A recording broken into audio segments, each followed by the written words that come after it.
रंगहरूको पर्व होली आज तराई मधेसमा धुमधामका साथ मनाइदै। कान्तिपुर समाचारमा आज रासायनिक मल गोदाममा छ तर किसानले पाउँदैनन्। राष्ट्रपति चयनका लागि पर्सि बिहीबार निर्वाचन हुँदै। यसका साथै आज हामीसँग हुनेछन् प्रतिनिधि सभादेखि प्रदेश सभासम्मले विधायकी काम नै अघि बढाउन सकेनन्। यस सम्बन्धी सामग्री। अन्तर्राष्ट्रियमा बेलारुसमा विपक्षी दलकी नेतालाई राज्यद्रोहको आरोप र खेलकुदमा महिला प्रिमियर लिगमा मुम्बई इन्डियन्सको लगातार दोस्रो जित लगायतका सामग्री हामीसँग रहनेछन्। नमस्कार, अब मुख्य समाचार। तराई मधेसमा आज रंगहरूको पर्व होली धुमधामका साथ मनाइदै। होली गीत र जोगिराको रौनक भने कम।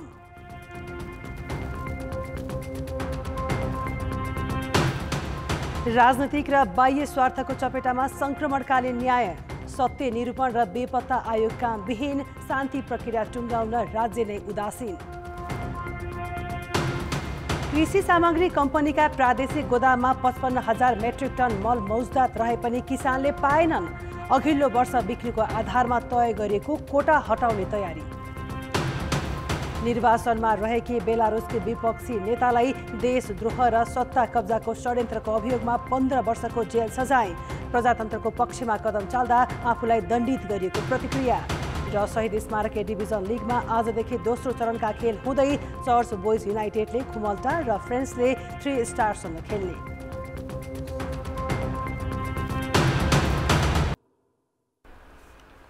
सद्भाव र रंगहरूको पर्व होली आज तराई मधेसमा धुमधामका साथ मनाइँदैछ। मैथिली भाषामा होलीलाई फगुवा पनि भन्ने चलन छ। 15 दिने मिथिला परिक्रमामा सहभागी तीर्थयात्रीले जनकपुर धाममा आज विशेष रूपमा होली मनाउँछन्। असत्यमाथि सत्यको जितको प्रतीकका रूपमा मनाइने होली विशेष गरेर प्रेम र स्नेहको चाडका रूपमा पनि लिइन्छ। हिमाली र पहाडी जिल्लामा फागुन पूर्णिमाकै दिन फागु पर्व मनाइए पनि तराई मधेसमा त्यसको भोलिपल्ट होली खेल्ने चलन छ। रङ र अबिरसहित जोगिराको नाचगानले होलीको उल्लासमा झन रौनक थप्ने गरेको छ। सरकारले आज तराई मधेसमा सार्वजनिक बिदा दिएको छ।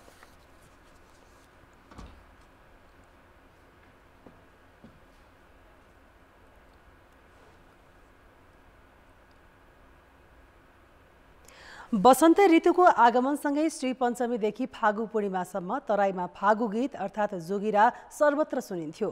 फागुन महिनासँगै होलीसम्म गुन्जने होली गीत र जोगिराहरू तराईमा बिस्तारै कम हुँदै गएको छ।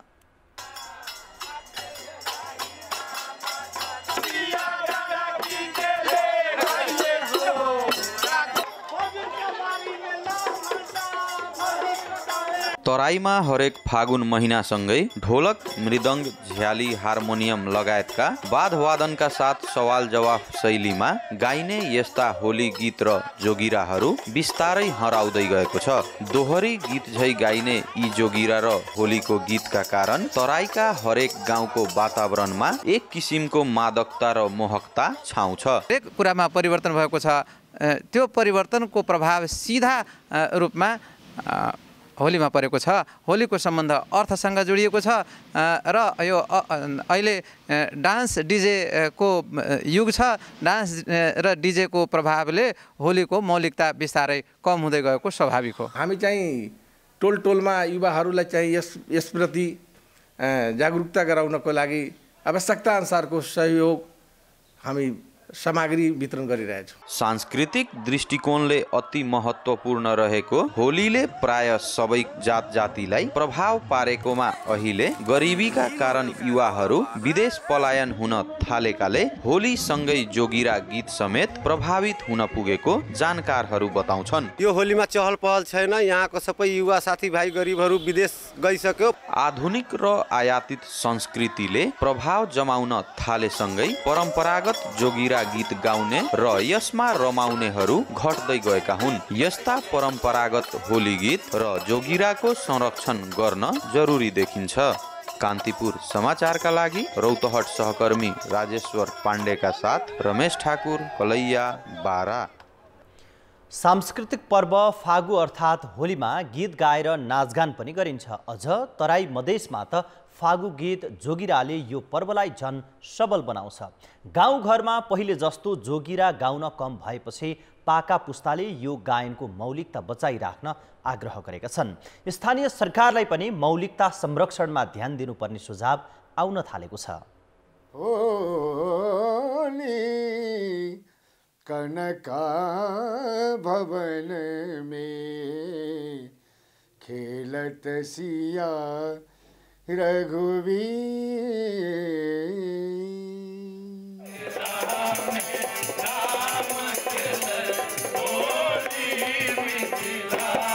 मैथिली भोजपुरी अवधि लगायतका भाषिक समुदायमा यस्ता गायन होली आउनु पहिल्यै सुरु हुन्थ्यो र बसन्त आगमनको सन्देश दिन्थ्यो। होलीमा गाइने गीत जोगिरा, फगुवा, फाग, भजन, कीर्तन लगायतको मौलिक परम्परा छ। ठाउँ ठाउँमा यस्तो कार्यक्रमहरू राख्नु, मञ्चे कार्यक्रम राख्नुपर्छ, बहसको पनि कार्यक्रम, यो होली सम्बन्धी बहसको कार्यक्रमहरू राख्नुपर्छ, नाचगानाहरू हुनुपर्ने हो। त्यो स्थानीय सरकार, राज्य सरकार र के अरे नेपाल सरकारको एकदम ठुलो जिम्मेवारी। मिथिलाञ्चलमा महिलाहरूले बटगवनीका माध्यमबाट समेत फागु बाहेकका सांस्कृतिक अवसरमा यस्ता गीत गाउने चलन छ।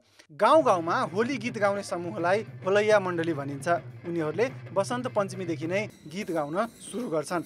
होलीका दिनमा भने टोल टोलमा घुम्छन् र आपसी सम्बन्धलाई थप प्रगाढ बनाउँछन्। गायनको यो रूप जुन रूपमा साह्रै नै शारीरिक रूपमा त्यो उत्साह दिन्छ, मानसिक रूपमा उत्साह दिन्छ, त्यो होली र जोगिरा गायनमा छ। आउने पुस्ताको पनि म यो गायन परम्परा र होली परम्पराप्रति एकदमै आसक्ति म हेरिरहेको छु। होलैयाको पारम्परिक स्वरूप जगाउन विभिन्न जिल्लामा वर्षेनी होरी गायन प्रतियोगिता हुने गर्छ। गाउँ गाउँबाट आएको टोली जनकपुरको जानकी मन्दिर प्राङ्गणमा हुने प्रतियोगितामा सहभागी हुन्छन्।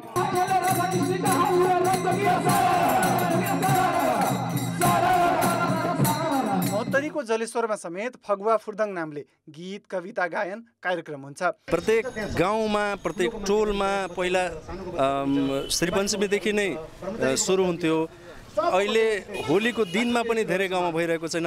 हामीले जुन हाम्रो परम्परा छ त्यसलाई पुनर्स्थापना गर्न खोजेको, आउने भविष्यले पनि देखोस्। यस्तै सुदूरपश्चिममा रूपाली होलीले बेग्लै पहिचान बनाएको छ।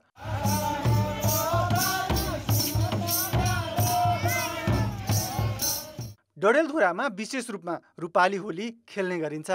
स्थानीय भाषा र शैलीमा मनाउने रूपाली होलीमा देवी देवताको गाथादेखि रामचरित्र गाउने गरिन्छ। भगवानको गाथा गाएर चाहिँ यहाँ होली खेलिन्छ।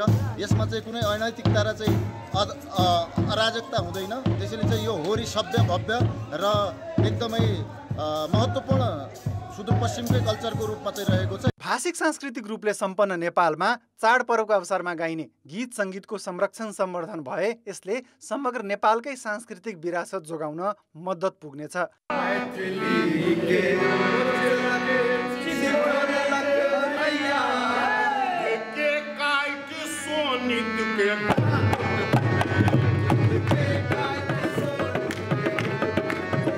कान्तिपुर समाचारका लागि डडेलधुराबाट बरुण पनेरू, धनुषाबाट अमरकान्त ठाकुर र क्यामेरामा पशुपति बुढाथोकीका साथमा जितेन्द्र झा, काठमाडौँ। पहाडी क्षेत्रमा हिजो धुमधामका साथ फागु पूर्णिमा मनाइयो। काठमाडौँ उपत्यका हिजो दिनभर नै फागुको उल्लासमा झुम्यो। कोरोना महामारी कम भएपछि बालबालिकादेखि ज्येष्ठ नागरिकसम्मले यस वर्ष खुलेरै फागु पर्व मनाए। अझ युवा युवतीले त सडकमै साङ्गीतिक माहौल नै सिर्जना गरेर रमाइलो गरे। नेपालीसँगै विदेशी पर्यटकले पनि रङ र अबिर दलेर खुसियाली साटासाट गरेको दृश्य दिनभर देखियो। असत्यमाथि सत्यको विजय र पारिवारिक एवं सामाजिक एकताको प्रतीकको रूपमा होली पर्व मनाउने गरिएको छ। पहाडी तथा हिमाली जिल्लाहरूमा फागु पूर्णेका दिन यो पर्व मनाइन्छ भने तराईका जिल्लाहरूमा भने पूर्णेको भोलिपल्ट होली पर्व मनाउने गरिएको छ। बसन्तपुर लगायत पर्यटकीय क्षेत्रहरूमा युवा युवतीको बाक्लो उपस्थितिमा साङ्गीतिक माहौलमा झुल्दै होली पर्व मनाइएको छ। होली त मनाएको थियौँ हामीले पहाडमा, गाउँघरतिर। काठमाडौँमा चाहिँ बसन्तपुरमा चाहिँ यो पहिलोचोटि भएको हो। एकदम रमाइलो लागिरहेको छ मलाई। जुन चाहिँ हामीले फलो गरिरहेको मेरो घर प्रत्येक वर्ष बसन्तपुरमा विधिपूर्वक चिर ठडियासँगै फागु पर्व सुरु हुन्छ। हनुमान ढोका दरबारको गद्दी बैठकको दक्षिणतर्फ 3 तले चिर ठडियाएपछि मुलुकभर विधिवत रूपमा होलीको सुरुवात हुन्छ।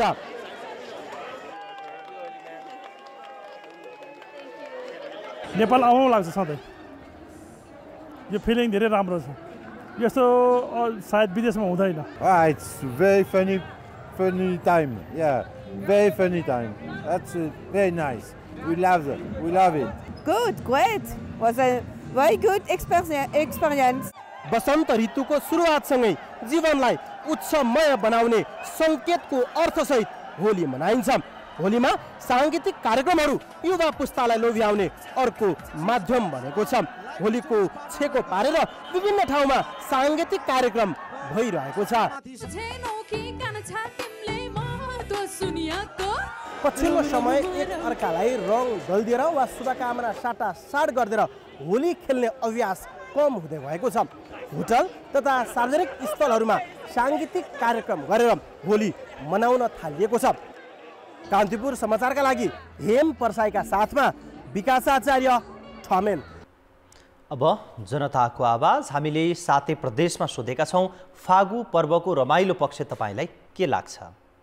जनताको आवाज। सबै साथीभाइहरू भेटिन्छन्, एकै ठाउँमा जम्मा हुन्छन् अनि सबै कलरफुल भएर बस्दा हुन्छन्, खेल्छन्, त्यही रमाइलो लाग्छ। अन्जान व्यक्तिहरूसँग भेटिन्छ, रमाइलो गरिन्छ, रङ दलिन्छ एकअर्कामा। साथीभाइहरू आफन्तहरू भेटिन्छ, रङ खेल्न पाउँछ। रङ्गी बिरङ्गी रङहरूले चाहिँ सबैजनामा सजिएर आउँदाखेरि एउटा चाहिँ सबैजना भेटघाट हुँदाखेरि रमाइलो हुन्छ। एकअर्कालाई अबिर लगाउने, रङसहित एकासमा रमाइलो साटोसाटो हुन्छ। हामी थकालीहरूको एउटा महान चाड होली नै हो, त्यही भएर म पनि रमाउँछु। रङसँग चाहिँ खेल्नु, त्यसपछि यो आत्मीयता बढ्नु चाहिँ मलाई एकदम राम्रो लाग्छ। आफूभित्र लुकेर रहेको बचपना निकाल्न पायो, त्यही रमाइलो होलीको। यतिकै तपाईँ रेन्डमली गएर कोहीसँग कुरा गर्न सक्नु हुँदैन, तर होलीमा सक्नुहुन्छ। रङ्गी बिरङ्गी कलरहरू चाहिँ धेरै मनपर्छ। यो असत्यमाथि सत्यको विजयको प्रतीकको रूपमा यसलाई मनाइएको। होलीको सबैभन्दा राम्रो पक्ष होली खेल्न आउनु नै त्यो मजा हो। सबैजना मिलेर होली लगाइरहेका छौँ, रमाइलो भइरहेको छ। एकअर्का नचिनेको लागि पनि हामी कलर लाउँछौँ, हामीलाई डर लाग्दैन, त्यो चाहिँ सबभन्दा राम्रो पक्ष लाग्छ। अरू ठाउँमा गएर रमाइलो गर्ने, आफ्नो फ्यामिलीसँग रमाइलो गर्ने,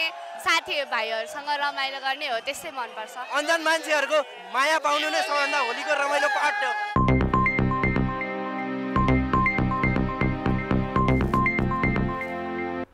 समाचार अझै बाँकी छन्।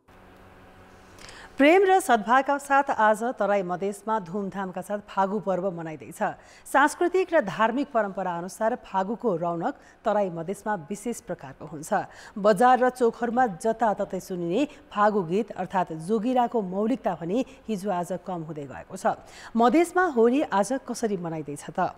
यसै बारेमा थप जानकारी दिन बाराबाट संवाददाता रमेश ठाकुर प्रत्यक्ष जोडिएका छन्। रमेश, तराई मधेसमा आज विशेष रूपमा होली मनाइन्छ, कस्तो छ चहल पहल?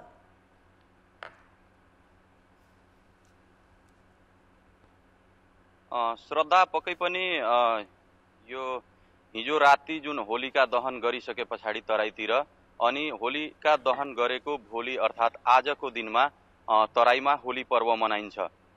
तर अहिले जुन युवाहरूको बाक्लो उपस्थिति पहिला देखिन्थ्यो, युवाहरूको खासै उपस्थिति जस्तै अब बेरोजगारीको कारणले जति पनि युवाहरू विदेश पलायन हुने जुन अवस्था छ, जसले गर्दा गाउँ नै खाली देखिन्छ। अब यहाँ वृद्ध वृद्धाहरू मात्रैको उपस्थितिका कारण पनि होलीमा पहिलाको जस्तो उल्लास देखिएको छैन श्रद्धा।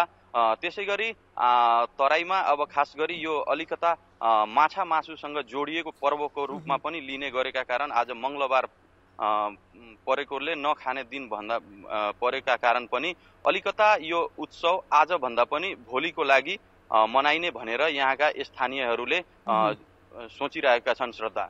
रमेश, होलीको सांस्कृतिक र धार्मिक मान्यता पनि फरक फरक देखिन्छ। पछिल्लो समय यसको मौलिकता फेरिँदै गएको हो?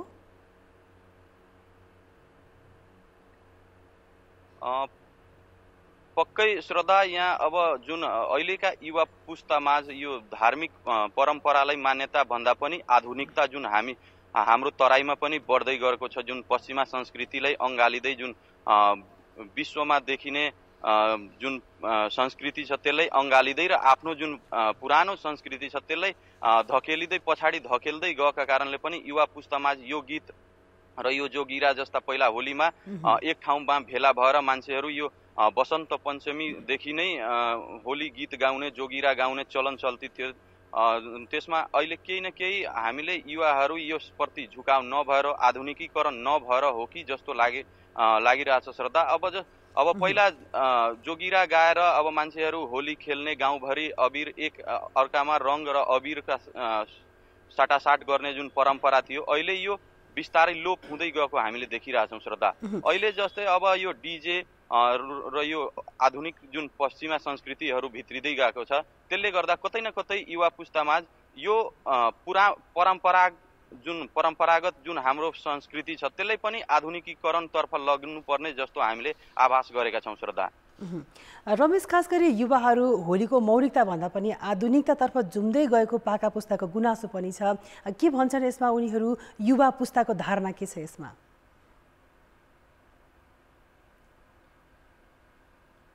श्रद्धा, अब युवा पुस्ताको अहिलेको मनस्थिति हेर्ने हो भने पक्कै पनि अब जुन परम्परागत शैली छ त्यसलाई छाडेर उनीहरू आधुनिकतातर्फ उन्मुख छ।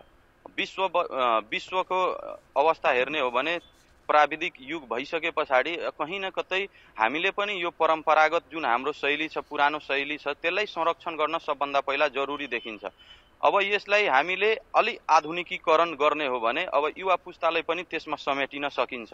अब युवा अहिले भएका युवाहरू जति पनि छन्, अब एक त सबभन्दा पहिला यहाँ रोजगार नपाएर तिनीहरू विदेशिने क्रम बढेको छ। अब विदेशिने क्रम बढ्दाखेरि अब उनीहरू गाउँमा नबसेर अब जुन हाम्रो संस्कृति छ त्यसले हेरेकै हुँदैनन्। तिनीहरू प्राय सबै समय विदेशमा बिताइरहेका हुन्छन् र विदेशी संस्कृति उनीहरूले अँगालिरहेको हुन्छ। त्यसकारणले कहीँ न कतै स्थानीय सरकार यसमा सबभन्दा बढी चनाखो भएर स्थानीय सरकारले नै यहाँको युवाहरूलाई स्थानीय स्तरमै रोजगारीको वातावरण सिर्जना गरिसके पछाडि युवाहरू यही रुक्ने अवस्था हुन्छ र त्यस पछाडि बिस्तारै उनीहरू पनि यस संस्कृतिमा र जुन हाम्रो परम्परा छ त्यसप्रति आकर्षण बढ्छ भन्ने यहाँका युवा पिँढीहरूको सोच रहेको छ श्रद्धा।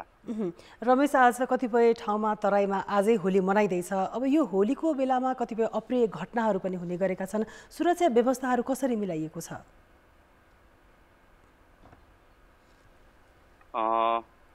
श्रद्धा, साँच्चीकै भन्ने हो भने अब पछिल्ला दिनहरूमा यो होली पर्व जुन र यसमा संस्कृतिसँग जोडिएको भए पनि यसमा कहीँ न कतै अराजकता मिसिएको जस्तो हामीले आभास पनि गरेका छौँ। अब होलीको दिनमा यो विभिन्न किसिमका धूम्रपान मद्यपान लगायतका खाएर तिनीहरू ड्राइभ गर्ने अनि गाडी चलाउने जस्ता कारणले गर्दाखेरि एक्सिडेन्टहरूको सम्भावना धेरै नै हुन्छ। हामीले हिजो मात्र यहाँका सुरक्षा प्रमुखसँग कुरा गर्दाखेरि एकदमै सुरक्षा व्यवस्था अहिले कडाई गरिएको छ। विभिन्न चौकहरूमा प्रहरी प्रशासनको उपस्थिति देखिएको छ र अपरझट आइपर्ने चेकिङको लागि पनि सुरक्षा निकायले यहाँका जिल्ला प्रहरी कार्यालयले विभिन्न चौकहरूमा त्यस्ता किसिमका चेकिङहरूको पनि व्यवस्था गरेका छन्। जस्तै जाँड खाएर गाडी चलाउने या त्यस्तो उच्छृङ्खल गतिविधि गर्ने त्यस्ता मान्छेहरूलाई तुरन्त पक्राउ गरी कारबाहीको दायरामा ल्याउने भनेर उहाँहरूले प्राथमिक आफ्नो प्रतिबद्धता जनाउनु भएको छ श्रद्धा। हस् रमेश, जानकारीका लागि धन्यवाद। उनी थिए हाम्रा संवाददाता रमेश ठाकुर बाराबाट। तराई मधेसका केही स्थानमा आज फागु पर्व मनाइँदैछ भने केही स्थानमा भोलि पनि फागु पर्व मनाउने हामीलाई जानकारी गराउँदै थिए। राष्ट्रपति चयनका लागि पर्सि बिहिबार निर्वाचन हुँदैछ। सत्ता पक्षबाट नेपाली कांग्रेसका रामचन्द्र पौडेल र नेकपा एमालेबाट सुभाष चन्द्र नेम्माङ चुनावी प्रतिस्पर्धामा छन्। राष्ट्रपति निर्वाचनका लागि प्रचार प्रसारको समय भने गैरातीदेखि नै सकिएको छ। निर्वाचन आयोगले फागुन 25 गते बेलुका मतदान नसकिदासम्म प्रचार गर्न निषेध गरेको हो। यो अवधिमा उम्मेदवारको पक्ष विपक्षमा कुनै पनि माध्यमबाट भोट माग्न र मतदाता प्रभावित गर्न पाइने छैन। चुनावसँग सम्बन्धित छलफल र सभा सम्मेलन लगायतका गतिविधिमा पनि आयोगले रोक लगाएको छ। यसैगरी मतदान अधिकृत मतदान केन्द्रमा खटिन थालेका छन्। संघीय सांसद र प्रदेश सभाको मतदान केन्द्रमा 7 जना अधिकृत तोकिएको छ। फागुन 25 गते बिहान 10 बजेदेखि दिउँसो 3 बजेसम्म मतदानको समय तोकिएको छ। शान्ति सम्झौताको 8 वर्षपछि सत्य निरूपण र बेपत्ता सम्बन्धी 2वटा आयोग गठन गरिए पनि आफ्नो स्वार्थ अनुरूपको परिणाम नआउने आशंकाले एकातर्फ पूर्ण क्षमताभन्दा काम गर्नै दिइएन भने अर्कोतिर सङ्क्रमणकालीन न्यायलाई तार्किक निष्कर्षमा पुर्याउन र पीडितले अनुभूति गर्ने गरी न्याय दिलाउनेतर्फ सरकार नै गम्भीर देखिएन।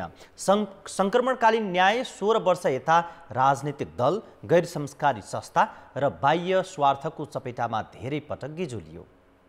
लामो समयदेखि गिजोलिएको सङ्क्रमणकालीन न्यायलाई छिटोभन्दा छिटो टुङ्ग्याउन राजनीतिक दलमा अहिलेसम्म गम्भीरता देखिएन। सङ्क्रमणकालीन न्यायका लागि ल्याइएको ऐन पीडकलाई उन्मुक्ति दिने गरी ल्याइएको भन्दै त्यसको विरोध पीडित पक्षले गरे भने त्यसकै आधारमा गठित 2 आयोगले दुवै पटक नै तोकिएको समयमा काम नसकी निष्क्रिय भए, जसले गर्दा शान्ति सम्झौताको मर्म र भावना अनुरूप सङ्क्रमणकालीन न्यायलाई तार्किक निष्कर्ष दिन सकिएको छैन। जुनसुकै दलले नेतृत्व गरे पनि द्वन्द्वकालीन घटनालाई सल्टाउन गम्भीर नहुँदा नै आयोगले काम गर्न नपाउने र निष्कर्ष दिन नसक्ने देखिएको हो, जसका कारण सङ्क्रमणकालीन न्यायको विषय पटक पटक गिजोलिरहेको छ।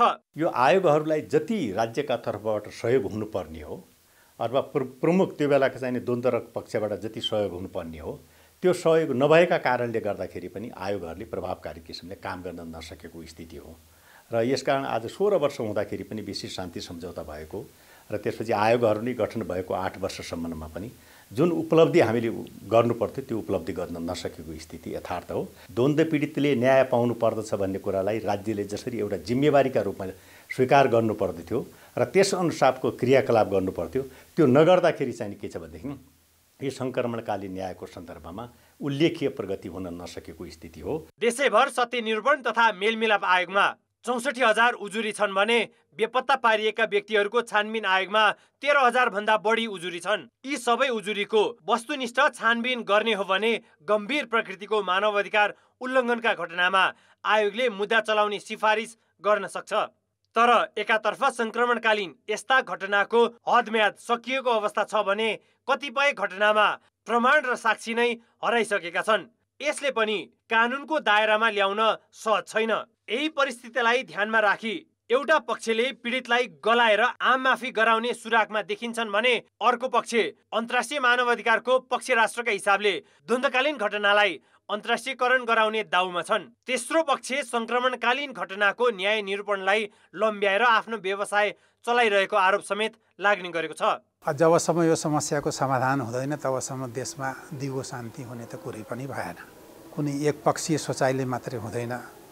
राज्यपक्ष हो, त्यति बेलाका विद्रोही पक्षहरू भए, त्यसपछि अब सर्वोच्च अदालतले फैसला गरेका थिए कि यो कुराहरू संशोधन गर्नु भने तिनका कुरा भए र बृहत शान्ति सम्झौतामा पनि कतिपय कुरा थिए। यी सबै कुराहरू मिलाएर ऐनमा चाहिँ जबसम्म संशोधन हुँदैन तबसम्म यो आयोगहरू अगाडि बढ्नै सक्दैन। आयोग अगाडि बढेन भने यो समस्याको समाधान पनि हुन सक्दैन। वर्तमान ऐनले द्वन्द्वकालका सबै खाले अपराधलाई मानव अधिकारको गम्भीर उल्लङ्घन मानेको छ।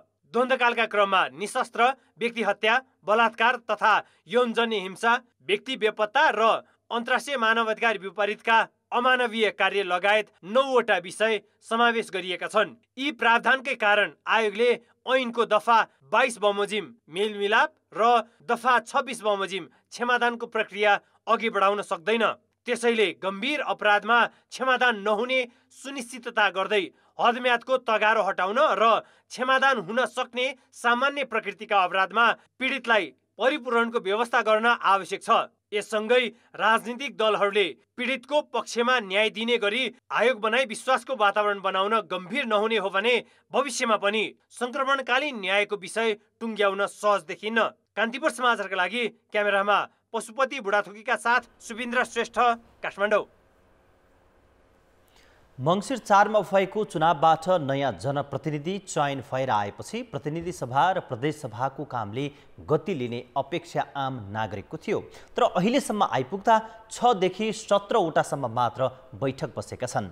प्रतिनिधि सभादेखि प्रदेश सभासम्मले प्रधानमन्त्री, मुख्यमन्त्री, सभामुख र उपसभामुख चयन बाहेक अरू खासै चर्चा गर्न लायक काम गर्न सकेका छैनन्। कतिपय प्रदेश सभाले त विधायकी काम नै सुरु गरेका छैनन्। मधेस कर्णाली र सुदूरपश्चिम प्रदेश सभामा अहिलेसम्म एउटा पनि विधेयक दर्ता भएको छैन। सुदूरपश्चिम प्रदेश सभाका जम्मा 8 बैठक बसेका छन्। यो प्रदेश सभाबाट पहिलो मुख्यमन्त्रीले विश्वासको मत नपाएपछि दोस्रो पटक मुख्यमन्त्री चयन गर्यो, तर कुनै पनि विधायकी काम अघि बढाउन सकेको छैन। उता अहिलेसम्म 6 बैठक बसेको कर्णाली सभामा पनि विधेयक दर्ता भएका छैनन्। सभामुख उपसभामुखको निर्वाचन सम्पन्न गर्यौं। त्यसभन्दा पछाडि बैठक बस्न सकेको अवस्था छैन।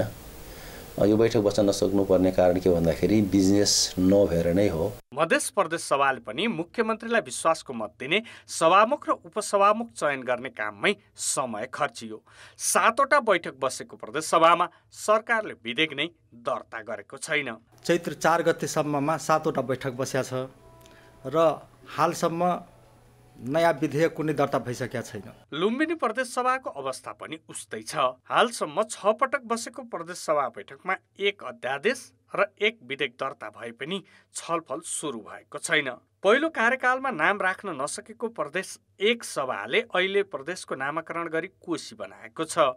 यो 13 पटक बैठक राखेको प्रदेश सभाले 2 वटा अध्यादेश प्रतिस्थापन विधेयक पारित गरेको छ। थप विधेयक अघि बढाएको छैन। कोशी जस्तै बागमती प्रदेशका 13 वटा बैठक बस्दा 2 अध्यादेश प्रतिस्थापन विधेयक पारित गरेको छ भने एउटा विचाराधीन छ। सबैभन्दा धेरै 17 बैठक बसेको गण्डकी प्रदेश सभाले 2 अध्यादेश प्रतिस्थापन सहित 4 विधेयक पारित गरेपछि अधिवेशन नै अन्त्य भएको छ। स्थानीय सेवाको गठन, सञ्चालन र सेवाका शर्त सम्बन्धमा व्यवस्था गर्न बनेको विधेयक एक गरी जम्मा 4 वटा विधेयकहरू यसले पारित गर्यो। यो तथ्याङ्कले प्रदेश सभाहरू अलमलमा मात्रै परेको देखिँदैन, विधायकी काम नै सुरु गर्न नसकेको देखिन्छ। अझ केन्द्रमा फेरिएको राजनीतिक समीकरणले थप अस्थिर हुने देखिँदैछ। प्रदेशमा मात्रै होइन, सङ्घको स्थिति पनि उस्तै छ। राष्ट्रिय सभाबाट प्राप्त 3 र 2 नयाँ विधेयक प्रतिनिधि सभामा दर्ता छन्। सदन तत्काल थप चलायमान हुने स्थिति छैन। प्रतिनिधि सभा नियाले मस्यौदा समिति गठन गरेर त्यो समितिले प्रतिवेदन पनि पेश गरिसकेको अवस्था छ। त्यसैगरी प्रतिनिधि सभामा विभिन्न 5 वटा विधेयकहरू विचाराधीन अवस्थामा छन्। प्रतिनिधि सभा मात्र होइन, प्रदेश सभाहरू पनि सुरुवाती चरणदेखि नै सत्ताको भागबण्डामा केन्द्रित छन्। यही कारण विधायकी काम अघि बढ्न नसक्दा आम नागरिकले सोचे जस्तो सङ्घ र प्रदेश सभाले काम गर्न नसकेको देखिन्छ। कान्तिपुर समाचारका लागि जिल्ला सहकर्मीहरू अमरकान्त ठाकुर, कमल पन्त, भूपाल गुरुङ र क्यामेरामा पशुपति बुढाथोकीका साथ दीपक आचार्य, काठमाडौँ। आर्थिक र अन्तर्राष्ट्रिय समाचार अझै बाँकी छन्। अर्थ र विकास। कृषि सामग्री कम्पनीका प्रादेशिक गोदाममा करिब 55,000 मेट्रिक टन मल मौजदात रहे पनि गहुँ र मकैसहित हिउँदे बाली लगाएका किसानले पाउन सकेका छैनन्। कम्पनीले प्रदेशलाई अघिल्लो वर्षको बिक्रीको आधारमा कोटा तोकिदिएपछि तराईका जिल्लामा किसानले मल पाउन नसकेका हुन्। गोदाममा भएको रासायनिक मल परिचालनमा केन्द्रीय र प्रादेशिक कार्यालय असफल भएका छन्। नेपालमा पाइराखेका छैन। हामीहरू इन्डियाबाट 70 रुपियाँ 75 रुपियाँ केजी डिएपी किनेर हाम्रो आफ्नो सबै किसानले आफ्नो खेतमा छर्छ। नेपालबाट पाइन्छ, उपभोक्ताबाट त त्यसले 10 किलो दिन्छ, 3 महिना 4 महिनामा दिन्छ। त्यो खादले खेती पनि हुँदैन। यता कृषि सामग्री कम्पनीले भने प्रादेशिक कार्यालयमा रहेको रासायनिक मलको वितरण समस्या छिट्टै सुल्झिने दाबी गरेको छ। गत वर्षको बिक्रीको आधारमा नभई आवश्यकताका आधारमा कोटा तोक्ने कम्पनीको तयारी छ। खेतीयोग्य जमिनलाई हेरेर जहाँ चाहिँ बढी प्रयोग हुन्छ त्यसको मात्रालाई हेरेर मतलब वितरण हुनुपर्ने हो। त्यो सन्तुलित रूपमा वितरण हुनुपर्ने, त्यो भएको पाइएको छैन। अलिकति कार्यविधिमा केही त्रुटिहरू चाहिँ छ। त्यसलाई हामी करेक्सन गर्ने पक्षमा छौँ। हामीले मन्त्रालयमा पनि सम्बन्धित विभिन्न ठाउँहरूमा कुरा उठाइरहेछौँ। प्रादेशिक कार्यालयमा रहेको मल वितरण गर्न नसकेको कम्पनीले आउँदो वर्ष बालीका लागि चाहिने करिब 2 लाख टन मलको व्यवस्थापन अझै गर्न सकेको छैन। वर्षे बालीका लागि मल अभाव नहोस् भनेर सरकारले 38 अर्बको स्रोत सुनिश्चित गरिसकेको छ। यता भारत सरकारसँग वार्षिक 1 लाख टन मल सरकारी तवरमा खरिद गर्ने योजना पनि पूरा हुन सकेको छैन। भारतलाई पहिला नै रकम भुक्तानी गर्नुपर्ने शर्तका कारण यो वर्ष 30,000 टन मल मात्रै आएको छ। रासायनिक मलको अभाव हुन नदिन गत वर्ष सरकारले भारत सरकारसँग सरकारी तवरमै मल खरिद गर्न सम्झौता भएको थियो। नेपालमा वार्षिक 5 लाख टन रासायनिक मलको माग भए पनि 2.5 देखि 3 लाख टन मात्रै जोहो हुने गरेको छ। अब जनमत। रासायनिक मल अभाव हुन नदिन के गर्नु पर्ला? ए. प्राङ्गारिक मल प्रवर्धन, बी. स्वदेशमै कारखाना स्थापना र सी. खरिद प्रक्रिया सहज। जनमतको अन्तिम परिणाम आज बेलुका 8 बजेको कान्तिपुर समाचारमा प्रसारण गर्नेछौँ। कृपया न्युज स्पेस AB वासे टाइप गरी 34001 मा SMS गरी आफ्नो मत व्यक्त गर्नुहोला। उत्पादन बिक्री नै नहुने र बैंकको ब्याज उच्च भएसँगै सञ्चालन खर्च धान्न कठिन हुँदा उद्योग तथा व्यवसाय टाट पल्टने क्रम बढ्दै गएको देखिएको छ। यो वर्षको 7.5 महिनामा मात्रै झन्डै 16,000 व्यवसायी कालो सूचीमा परेका छन्। 1 वर्षसम्म बैंकको ब्याज र किस्ता नबुझाउनेलाई कालो सूचीमा राख्ने गरिन्छ। कर्जा सूचना केन्द्रका अनुसार गत वर्षको 7.5 महिनामा 6,176 जना कालो सूचीमा परेकोमा यस वर्षको सोही अवधिमा 15,823 जना सूचीमा परेका हुन्। कालो सूचीमा पर्नेको संख्या बढ्दै जाँदा बैंकहरूको खराब कर्जा पनि गत वर्ष 2% को हाराहारीमा बढेकोमा अहिले 3% पुग्न थालेको छ। यसले आगामी दिनमा बैंकहरूले दिने कर्जा थप प्रभावित हुने विज्ञ बताउँछ। कर्जा प्रवाह कम हुँदा साथमा आर्थिक गतिविधि सङ्कुचित हुँदै जाने खतरा चुनौती चाहिँ बढ्दै जान्छ। त्यसैले एकातिर वित्तीय संस्थाहरूको वित्तीय स्वास्थ्यमा प्रतिकूल असर पर्ने, अर्कोतर्फ अर्थतन्त्रको स्वास्थ्यमा खास गरी कर्जा प्रवाह मार्फत चाहिँ प्रतिकूल असर पर्ने गर्छ। अहिले कर्जाको ब्याज दर गत वर्षको तुलनामा दोब्बर भएको छ। गत वर्ष 7% हाराहारीमा ब्याज तिरेकाहरूले यसपालि झन्डै 14% ब्याज तिरिरहेका छन्। बढ्दो ब्याजका कारण उत्पादित वस्तुको मूल्य बढेको छ, तर वस्तुको मागमा भने कमी आएको छ, जसका कारण उद्यमी तथा व्यवसायीले कर्जाको ब्याज तथा किस्ता तिर्न सकेका छैनन्। ब्याङ्किङको NPA बढ्ने भन्ने नै हो र अब यसलाई यदि अब यो चाहिँ फेरि अबको परिस्थितिहरू कसरी भएर जान्छ, किनभने लिक्विडिटीको पनि लामो समस्या टाइट भएको अवस्था रह्यो गत वर्षदेखि। तर अहिले आएर केही लिक्विडिटीमा पनि केही सुधार हुने र त्यसलेबाट बिस्तारै फेरि बिजनेस सेक्टर चाहिँ अगाडि आउन थाल्यो भने केही स्थिति इम्प्रुभ भएर जान सक्ने सम्भावना पनि छ। तर आजको डेटमा हेर्दाखेरि चाहिँ अलिकति यो नन पर्फर्मिङ एसेटको इस्यु चाहिँ अलिकति ब्याङ्कको लागि समस्याको रूपमा देखा परिरहेको छैन। कालो सूचीमा पर्नेहरूको संख्या बढ्दै जाँदा यसले थप कर्जा प्रवाह, रोजगारी र उद्यमशीलतामा नै आँच पुर्याउने देखिएको छ। अब अन्तर्राष्ट्रिय समाचार। निर्वासनमा रहेकी बेलारुसकी विपक्षी नेता शिखा सोख्यालाई देशद्रोह र सत्ता कब्जाको षड्यन्त्र गरेको अभियोगमा 15 वर्षको जेल सजाय सुनाइएको छ। छिमेकी देश लिथुआनियामा निर्वासित जीवन बिताइरहेकी 40 वर्षीय शिखालाई उनको अनुपस्थितिमै सजाय सुनाइएको हो। प्रजातन्त्रका पक्षमा गरेको पहलको बदलामा आफूलाई दण्डित गरिएको उनले प्रतिक्रिया दिएकी छन्। अङ्ग्रेजी विषयकी पूर्व शिक्षिका समेत रहेकी उनले 2020 को निर्वाचनमा वर्तमान राष्ट्रपति अलेक्जेन्डर लुकासेन्कोसँग प्रतिस्पर्धा गरेकी थिइन्। व्यापक धाँधली भएको आरोप लगाइएको उक्त निर्वाचनमा लुकासेन्को अत्याधिक मतका साथ विजयी भएको घोषणा गरिएको थियो। लुकासेन्कोको विवादास्पद विजयको विरोधमा चर्किएको आन्दोलनमाथि प्रहरीले व्यापक दमन गर्नुका साथै थुप्रै विपक्षी नेता तथा अभियानकर्ता सहित 35,000 भन्दा बढीलाई गिरफ्तार गरेको थियो। सिखानोस्खाया लगायतका नेताहरू फागेर छिमेकी देश लिथुआनिया पुगेका थिए। निर्वाचनमा गएका नेताहरू विरुद्ध देशद्रोह र असंवैधानिक तरिकाले सत्ता कब्जा गर्न खोजेको अभियोगमा मुद्दा चलाइएको थियो। केही दिन अघि मात्रै बेलारुसकै एक अदालतले नोबेल शान्ति पुरस्कार विजेता आलेसलाई सरकार विरोधी प्रदर्शनलाई आर्थिक सहयोग गरेको अभियोगमा 10 वर्षको जेल सजाय सुनाएको थियो। रुसी राष्ट्रपति भ्लादिमिर पुटिनका निकटतम मित्र लुकासेन्कोलाई युरोपको अन्तिम तानाशाहका रूपमा व्याख्या गरिन्छ। करिब 3 दशकदेखि सत्तामा रहेका उनी देशको अहिलेसम्मकै पहिलो र एक्लो राष्ट्रपति हुन्। समाचार अझै बाँकी छन्। समाचारमा पुनः स्वागत छ। फागु पूर्णिमाको अवसरमा धादिगमा प्रथम ज्वालामुखी धार्मिक तथा पर्यटन महोत्सवको आयोजना गरिएको छ। फागु पूर्णिमाको दिन विशेष पूजा हुने यस मन्दिरको प्रचार प्रसार र स्थानीय उत्पादनलाई बढावा दिने उद्देश्यले महोत्सवको थालनी गरिएको हो। मेलामा ज्वालामुखी मन्दिरको दर्शनका साथै स्थानीय कलाको प्रस्तुतिका साथै स्थानीय उत्पादनको प्रदर्शनी र बिक्री वितरणको व्यवस्था गरिएको छ। आइतबारदेखि सुरु भएको महोत्सव आजसम्म चल्नेछ। समाचार अझै बाँकी छन्। खेलकुद समाचार। नमस्कार, कान्तिपुर खेलकुद समाचारमा स्वागत छ। शहीद स्मारक ए डिभिजन लिगमा आजबाट दोस्रो चरणका खेल सुरु हुँदैछन्। चर्च बोइज युनाइटेडले खुमालटार युथ क्लबसँग प्रतिस्पर्धा गर्नेछ। आज फ्रेन्ड्स र 3 स्टार पनि आम्ने सामने हुनेछन्। चर्च बोइज र खुमालटार दुवै यसै पटक ए डिभिजन लिगमा बढुवा भएका हुन्। यो खेल दिउँसो 2:30 बजे सातो बाटो स्थित एन्फा कम्प्लेक्समा हुनेछ। चर्च बोइज र खुमालटार लगातार दोस्रो जित हात पार्ने लक्ष्यसहित मैदान उत्रनेछन्। ए डिभिजनको डेब्यू खेलमा नै खुमालटारले फ्रेन्ड्सलाई 1-0 गोलले पराजित गरेको थियो। यस्तै चर्च बोइजले नेपाल पुलिस क्लबमाथि 2-1 गोलको पुनरागमन जित निकाल्दै उत्कृष्ट सुरुवात गरेको हो। पहिलो खेल हारेका फ्रेन्ड्स र 3 स्टार भने पुनरागमनको प्रयासमा छन्। यो खेल पनि 2:30 बजे नै च्यासल मैदानमा हुनेछ। 3 स्टारलाई एपीएफ क्लबले 2-0 गोलले हराएको थियो। विक्रम लामाको कप्तानी र मेघराज केसीको प्रशिक्षणमा रहेको 3 स्टार फ्रेन्ड्समाथि 3 अङ्क बटुल्ने उद्देश्यमा छ। गत सिजन रेलिगेसनबाट बस्न सङ्घर्ष गरेको फ्रेन्ड्स पनि यो खेल गुमाउन चाहँदैन।